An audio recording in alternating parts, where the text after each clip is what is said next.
एक हरे भरे गांव में दो जिगरी दोस्त रहते थे, श्याम और भोला। दोनों की दोस्ती बचपन से ही गहरी थी, लेकिन उनकी जिंदगी की राहें बिल्कुल अलग थीं। श्याम एक गरीब किसान का बेटा था जो अपने पिता के साथ खेतों में काम करता था। दूसरी ओर भोला एक अमीर जमींदार का बेटा था जिसके पास धन दौलत की कोई कमी नहीं थी। श्याम हमेशा से मेहनती और ईमानदार रहा, जबकि भोला को उसके पैसों की वजह से कुछ भी आसानी से मिल जाता था। दोनों दोस्त अपने अपने जीवन में खुश थे, लेकिन समय के साथ चीजें बदलने लगीं। एक गर्मी की दोपहर गांव के बीचों बीच एक आलीशान हवेली थी। वह भोला का घर था। हवेली के बाहर नई चमचमाती कारें खड़ी थीं और घर के अंदर बड़ी बड़ी महंगी सजावट हुई थी। इसी बीच श्याम वहां आता है और भोला से मिलता है। भोला, जो अब धन दौलत में डूबा हुआ था, अपने पुराने दोस्त को देखकर मुस्कुराता तो है, लेकिन उसमें अब पहले जैसा अपनापन नहीं था। भोला उसे हवेली के अंदर बुलाता है और कहता है, श्याम, तुम अभी भी वही पुराने कपड़े पहनते हो।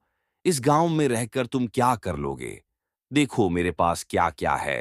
कारें, बड़ा घर और ढेर सारा पैसा। तुमने कभी सोचा भी नहीं होगा कि ऐसा कुछ तुम्हारे पास हो सकता है। श्याम की आंखों में दर्द तो था, लेकिन उसने अपने चेहरे पर कोई शिकन नहीं आने दी। वह चुपचाप सुनता रहा और फिर कहा, भोला, पैसा सब कुछ नहीं होता। असली खुशी मेहनत और सच्चाई से मिलती है। देखते हैं कौन आगे बढ़ता है, तुम्हारा अहंकार या मेरी मेहनत। भोला उसकी बातों को हल्के में लेता है और उसे घर से बाहर कर देता है। श्याम का दिल भले ही दुखी हो, लेकिन उसने हार नहीं मानी। वह अपने खेतों में वापस लौटता है और दिन रात मेहनत करने लगता है। श्याम की मेहनत रंग लाने लगती है।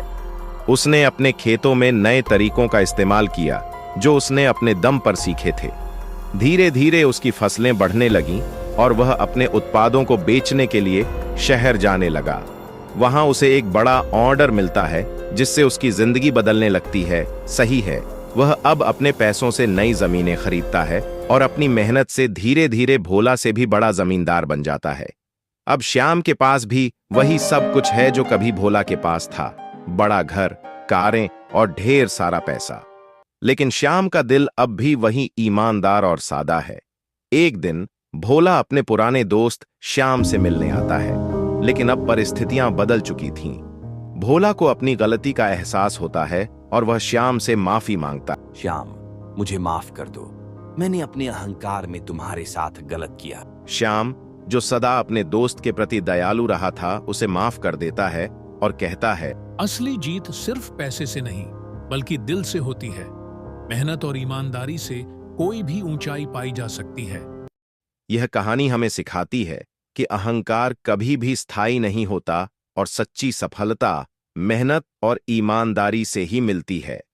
धन दौलत का घमंड नहीं करना चाहिए,